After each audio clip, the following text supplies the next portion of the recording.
Estamos de pie para la segunda lectura bíblica, Juan, capítulo 14, versículos del 1 al 14 inclusive. Juan 14, versículos del 1 al 14. La hermana Teresa Guzmán hace lectura de la Santa Palabra de Dios. No se turbe vuestro corazón, creéis en Dios, creed también en mí.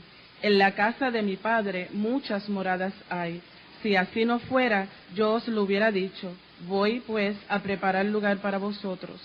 Y si me fuere y os prepararé lugar, vendré otra vez y os tomaré a mí mismo, para que donde yo estoy, vosotros también estéis. Y sabéis a dónde voy y sabéis el camino. Le dijo Tomás: Señor, no sabemos a dónde vas, ¿cómo pues podemos saber el camino? Jesús le dijo: Yo soy el camino y la verdad y la vida. Nadie viene al Padre sino por mí. Si me conocéis, también a mi Padre conoceréis, y desde ahora le conocéis y le habéis visto. Felipe le dijo: Señor, muéstranos al Padre y nos basta. Jesús le dijo: Tanto tiempo hace que estoy con vosotros y no me has conocido, Felipe. El que me ha visto a mí, ha visto al Padre. ¿Cómo pues dices tú, muéstranos al Padre? ¿Y creéis que yo soy en el Padre y el Padre en mí? Las palabras que yo os hablo, no las hablo por mi propia cuenta, sino que el Padre que mora en mí, Él las hace. Creed que yo soy en el Padre y el Padre en mí. De otra manera, creed por las mismas obras. De cierto os digo, el que en mí cree, las obras que yo hago, Él las hará también, y aún mayores hará, porque yo voy al Padre, y todo lo que pidiereis al Padre en mi nombre lo haré, para que el Padre sea glorificado en el Hijo. Si algo pidiereis en mi nombre, yo lo haré. Amén. Saben, hermanos, en esta semana, como saben algunos, se cumplieron 100 años de la aparición de la Virgen María en Fátima, en Portugal. 3 niños, porque regularmente siempre, no sé si hay otro, se le aparece a niños y a viejitas. Ellos ven la visión de una señora que posteriormente en un árbol, en la copa de un árbol, se llaman la Virgen. Es de las pocas visiones que Roma ha aceptado como verdadera. El Papa Francisco estuvo presente no solamente por los 100 años, sino porque se canonizó a 2 de los 3 niños, Francisco y su hermana. Esos niños posteriormente murieron en la epidemia de fiebre española unos años después, murieron como niños. Ahora, lo que nos llena de asombro es la insistencia de Roma en hacer crecer su santoral. Que sigan apareciendo santos y devociones que nos desvían de la persona de Cristo. Cultos a muertos, en este caso a niños no mártires, como ellos explicaban. Y yo quiero que usted se acerque conmigo al pasaje de Juan 14 que hemos leído en esta mañana, y vamos a ver del versículo 4 en adelante las enseñanzas de Cristo. Oramos. Digno eres, Señor, de toda alabanza. Perdónanos, Señor, porque te hemos sido infiel, pero tú permaneces fiel. Escóndenos bajo la sombra de la cruz y que tu nombre sea proclamado. Guíanos a toda verdad como tú prometiste, por el poder del Espíritu Santo. Que tu palabra sea correctamente expuesta. Por Cristo Jesús oramos. Amén. Sabe, hermanos, cuando Cristo da este discurso, el ambiente no era muy bueno. anterior a este discurso, si usted lee el Evangelio de Juan, Cristo había anunciado la traición de Judas entre los apóstoles y había anunciado la negación de Pedro. Y Pedro, como lo hemos discutido en otras ocasiones, estaba muy eufórico para seguir al Maestro, y es interesante cómo Reina Valera pone el intercambio de ideas, ¿verdad? En el versículo 37 del capítulo 13, mire cómo dice, le dijo Pedro, Señor, ¿por qué no puedo seguir ahora? Mi vida pondré por ti. Y Jesús le dice, y yo me imagino a Jesús mirándolo, y le dice, Jesús le respondió, ¿tu vida pondrás por mí? ¿En serio, muchacho? ¿Tú vas a poner tu vida por mí? Eso es lo que dice aquí. Tu vida pondrás por mí. De cierto te digo, no cantará el gallo sin que me hayas negado 3 veces. Por lo tanto, el ambiente era tenso entre los discípulos, entre Jesús, anunciando no solamente la negación de Pedro, sino también unos versículos anteriores, la traición de Judas. En medio de toda esa tensión, si usted nota en el versículo 4, Jesús le dice, y sabréis a dónde voy a los discípulos, y sabéis el camino.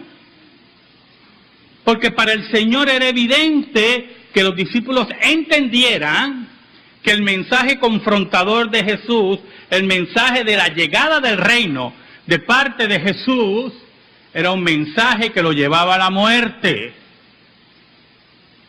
Pero que al mismo tiempo ellos comprendieran que independientemente que lo llevara a la muerte, Él era el Mesías, el enviado de Dios. Tomás, que después vamos a saber de este muchacho, ¿verdad?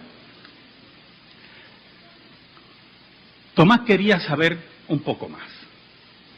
Tenía dudas. Los discípulos tenían muchas dudas, hermano.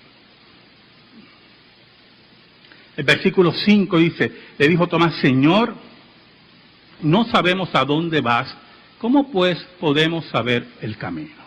No es malo para un creyente, hermano, preguntar, inquirir, independientemente que tenga parte del conocimiento y sienta que ese conocimiento no es completo, no es malo para un creyente preguntar. Tomás, en una forma liviana, le pregunta, Señor, no tenemos claro lo que tú nos quieres decir. El problema que tenemos con Fátima, esto tiene que estar siempre bien claro, yo hermano, mucho menos un púlpito reformado en una iglesia protestante. El problema que tenemos con Fátima es sumamente complejo. Número 1, Fátima es la ratificación de la mariología idolátrica de Roma, donde se presenta que la Virgen se aparece. Y el problema de aparecer la Virgen, que aparezca María, es mucho más complicado. Porque para que se aparezca un muerto, dice bien, estamos hablando de espiritismo, pero Roma sabe cómo defenderse ahí. En sus dogmas, Roma enfatiza que María no solamente fue siempre virgen, sino que fue llevada en cuerpo y alma al cielo. El dogma de la Asunción. Siempre ha habido una discusión dentro de la teología romana si María llegó a morir, pero regularmente se acepta que llegó a morir. Pero posteriormente, y si usted lee, hay un libro, el epítome, yo creo, de la mariología, se llama Las Glorias de María. En Las Glorias de María, usted va a ver que cuando María muere, así es la leyenda, ¿oyó? Ellos le llaman una antigua tradición, pero es una leyenda idolátrica. Que al morir María, los apóstoles estaban predicando alrededor del mundo y unos torbellinos lo llevaron a donde estaba María muriendo, o había muerto. Y entonces uno de los discípulos quería ver el lugar donde María fue enterrada. Y cuando llegó al lugar, a los 3 días, qué cosa, ¿verdad? A los 3 días, cuando fue al lugar donde María fue enterrada, no encontró el cuerpo, sino un olor a flores. No me acuerdo qué flor era margarita o tulipán no era, téngalo por seguro. Pero no me acuerdo, ¿verdad? ¿Qué flores eran? Y había un coro de ángeles cantando. Y posteriormente se le revela a los apóstoles que María fue llevada al cielo en cuerpo y alma. Por lo tanto, escuche bien, si usted acepta la tradición, como la define la Cátedra de Pedro, hablando de Roma, nos apareció una muerta en Fátima. ¿Ve el problema? Apareció una que está viva. Ese es el primer problema que tenemos. ¿En qué sentido, pastor? Es el primer problema que tenemos. Porque eso no aparece en ningún sitio. Pero no solamente no aparece en ningún sitio, es que el acto de aparecer, para que reciba veneración, y al mismo tiempo de 3 secretos, los 3 secretos de Fátima, va contra el texto que dice en el versículo 6, Jesús le dijo, yo soy el camino y la verdad y la vida, nadie viene al Padre sino por mí. La única forma de tener una realidad espiritual bíblica es por medio de Jesús. La única forma de acercarse a Dios es por medio de Jesús. El camino expedito establecido por el decreto de Dios es la entrega, la muerte, la resurrección y la ascensión de Jesús. No necesitamos atajos. Roma en su teología mariológica nos dice que Cristo sigue siendo el único camino al Padre, pero que el camino a Jesús es María. Y entonces seguimos construyendo puentes y atajos y vamos a aparecer tarde o temprano. Yo no sé si usted ha visto todas esas carreteras que hay en la China, una encima de la otra y otra encima de la otra. Y algunas veces usted no sabe ni a dónde va. Y Jesús le dice a ellos, sigan el camino. ¿Cuál es el camino? Por eso Tomás pregunta, ¿cuál es el camino, Señor? Esa es mi duda, Señor. Ayúdame en esto. Jesús le dice, y vuelvo a recalcar, yo soy el camino y la verdad y la vida. Nadie viene al Padre si no es por mí. El camino a Dios es Jesucristo, pero la verdad, toda la verdad de Dios, Cristo que es la verdad encarnada, porque como dice Juan, allí estaba la verdad, esta es la vida que estaba con el Padre. Jesús resume todo lo que Dios quiere de ti.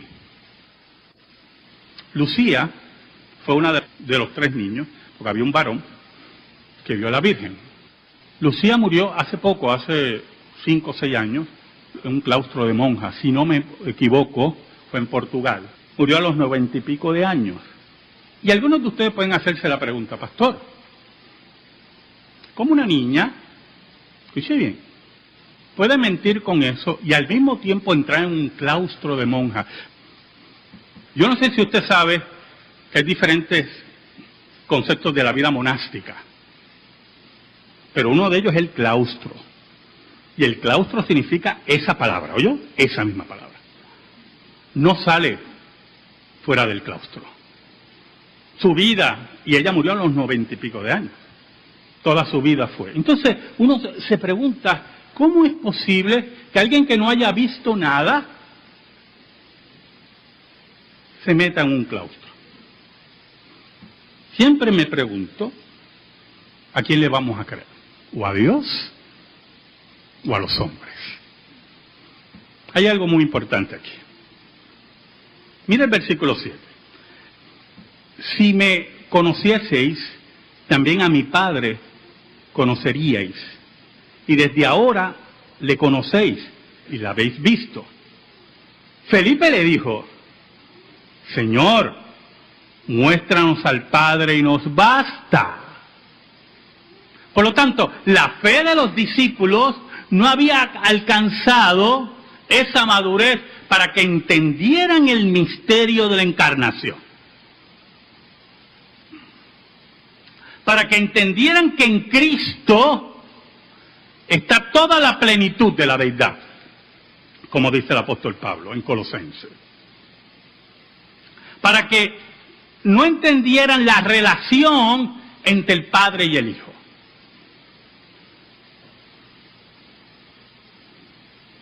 Es interesante la contestación de Jesús.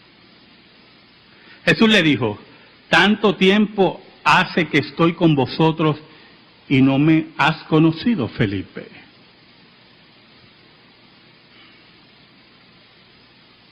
Cuando tenemos niños que ven visiones y vírgenes y ángeles, tenemos un problema. No nos gusta decir que los niños mienten, y mucho menos en el ambiente religioso. No nos gusta. Solamente hay un solo escollo a eso, que los niños mienten, que los adultos mienten, que las viejitas mienten. Todo el mundo miente. Y no me vengan con que no mienten. Ustedes mienten. Y han mentido. Y si me dicen que no, allá abajo está una secta que vive en la irrealidad, puede ir allá. ¿Sabe? Guadalupe, la visión de Guadalupe, de la Virgen de Guadalupe, la firma un indio, Juan Diego. Juan Diego dice que ve a la Virgen y según el relato, la leyenda, él trae un manto de un tipo de rosa que no se da en México. Que no se da en México. Sumamente rojas. Y cuando tira las rosas frente al monseñor, no me acuerdo el nombre del monseñor o el líder eclesiástico, aparece una imagen de la Virgen de Guadalupe, y es la que está en la Catedral de Guadalupe. Y creen que es una imagen milagrosa. Yo no sé si usted sabe, ¿verdad?, que hasta el día de hoy no se ha comprobado si Juan Diego existió. Hasta el día de hoy. Historiadores mexicanos, entre ellos católicos romanos, ponen en duda el relato, porque el relato es muy tardío. Tercero, yo vi el manto en México. No sé. ¿Qué dijo Cristo? El que me ha visto a mí, ha visto al Padre. Es en Cristo Jesús que vemos a Dios. Es en Cristo Jesús que tenemos a Dios. Es en Cristo Jesús que nos comunicamos con Dios. Felipe, tanto tiempo que estoy con vosotros y no me reconoces. El que me ha visto a mí, ha visto al Padre. No sé cuántos saben lo que es una canonización. Ayer, es increíble porque Lucía todavía no ha sido canonizada. Y los dos niños fueron canonizados ayer por el Papa Francisco. Significa, escuche bien, que han sido elevados a los altares de Roma y por lo tanto se le puede orar haciendo peticiones, ¿verdad? Hay una forma de orarle a los santos, según la teología católica, ¿oyó? Se supone que usted no se arrodilla ante los santos. Pero al pueblo le importa muy poco eso. Y tuvieron que pasar 3 pasos. Primero ser venerables,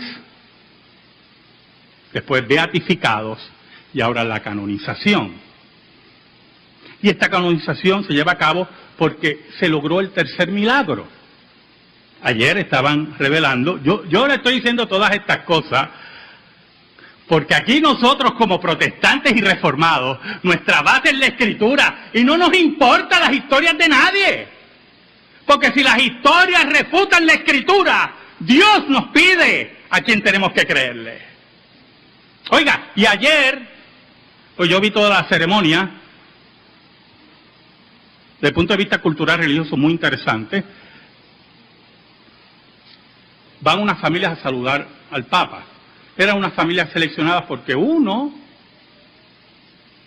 de los componentes de la familia, un niño, había sido sanado milagrosamente por los niños. Era el tercer milagro. Y describieron todo lo que le ocurrió a ese niño y el milagro, cómo fue. Y entonces yo oía todo el relato y pensaba en la palabra. Y pensaba hasta dónde podemos llegar si no aceptamos la palabra. Hasta dónde ha llegado Roma cuando puso la palabra a un lado. Hasta dónde ha llegado la cátedra de Pedro, olvidándose que solamente en Cristo vemos al Padre. Mire cómo dice Cristo: tanto tiempo hace que estoy con vosotros y no me habéis conocido, Felipe. El que me ha visto a mí, ha visto al Padre. ¿Cómo pues decid, muéstranos al Padre? Esas palabras de Jesús son palabras muy fuertes, ¿oyó? Piense, hermano, conmigo. Siempre lo llevo a esto porque quiero que siempre se ubique. Venga, que usted venga donde mí y yo le diga algo, pero pastor, no estoy muy de acuerdo. ¿Cómo va a ser? El que me ha visto a mí ha visto al Padre, brother. ¿Cómo tú vas a negar lo que yo te estoy diciendo? ¿Y usted qué pensará de mí? Posiblemente se queda callado y sigue caminando. Voy a tener que ir al consistorio. Este ya se volvió loco. Eso fue lo que dijo Cristo ahí. El que me ha visto a mí, ha visto al Padre. ¿Cómo preguntas, Felipe? Que te lo muestre. Es importante que tengamos claro que la forma de ver al Padre es por medio de Cristo. Que la forma de hablar al Padre es por medio de Cristo. Que el revelador del Padre no es ningún santo muerto. Es el Cristo que venció la muerte. El versículo 10 dice: ¿no crees que yo soy en el Padre y el Padre en mí? Añade Jesús: las palabras que yo os hablo, escuche, las palabras que yo os hablo, no las hablo por mi propia cuenta, sino que el Padre que mora en mí, Él hace las obras. Entonces, tenemos dos aspectos de la vida de Jesús aquí. Número uno, que su enseñanza es la enseñanza de Dios. Es la voz de Dios. Es el camino de Dios. Cuando en Fátima la Virgen da 3 secretos, una manía muy sectaria de tener cosas secretas. Muy sectaria. El Evangelio es la luz. Son los libros abiertos. El Evangelio es la verdad revelada. Aquí no hay secretos. Aquí Dios es soberano. Escoge a los que Él quiere y establece su reino. Cuando en Fátima se habla de 3 secretos, entramos en otro aspecto contrario a la revelación, y no solamente contrario a la revelación, sino también a las doctrinas de la Reforma Protestante. Roma con sus nuevas revelaciones, añadiendo al texto bíblico y dándole canonicidad, porque 3 niños vieron a la Virgen. ¿Por qué 3 secretos, hermano? ¿De dónde usted cree que viene eso de los secretos y todas esas tonterías de secretos? Es como si los que vayan a tomar ahora las clases de nuevos miembros, yo empiezo a darle las clases a ustedes, les digo, mira, hay unas cositas que están ocultas, que solamente se les revelan a los que son miembros, como los mormones. Y entonces, el que es supersticioso, que esté tomando la clase,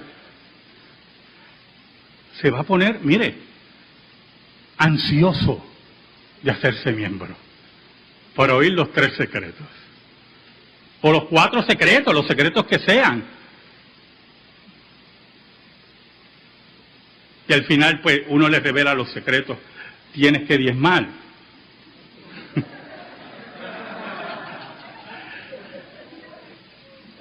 Oiga, hermano, secretos en el Evangelio. Cristo es la luz y la vida. Hemos pasado de la oscuridad a la luz. Hemos pasado de la muerte a vida. Aquí no hay secreto. Entonces, cuando en Fátima se enfatiza el concepto de los secretos, se levanta nuevamente esa cara de la superstición de Roma, esa cara de las obras, esa cara de control, de poder por medio de la manipulación de la vida de los creyentes.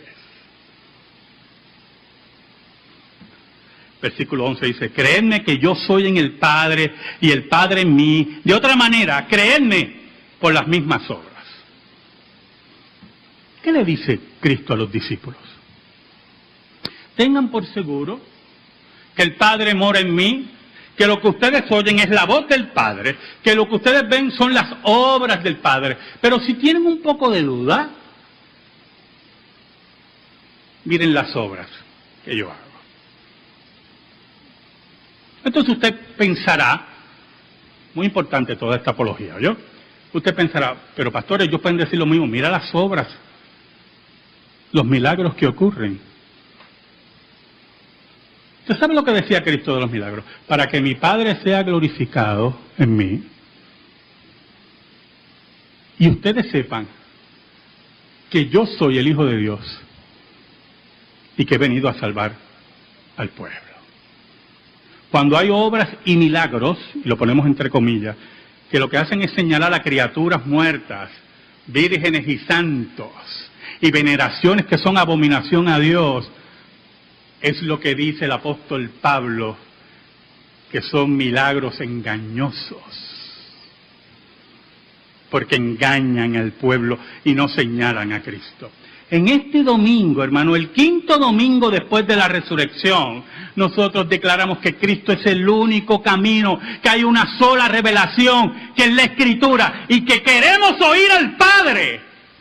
Y solamente lo oímos por medio de Cristo. Amén. Gracias te damos, Señor. Y te pedimos, Señor, en el nombre de Jesús, que tu palabra sea sembrada en nuestra vida y en nuestro corazón. Por Cristo Jesús oramos. Amén y amén. Estamos en silencio, hermanos.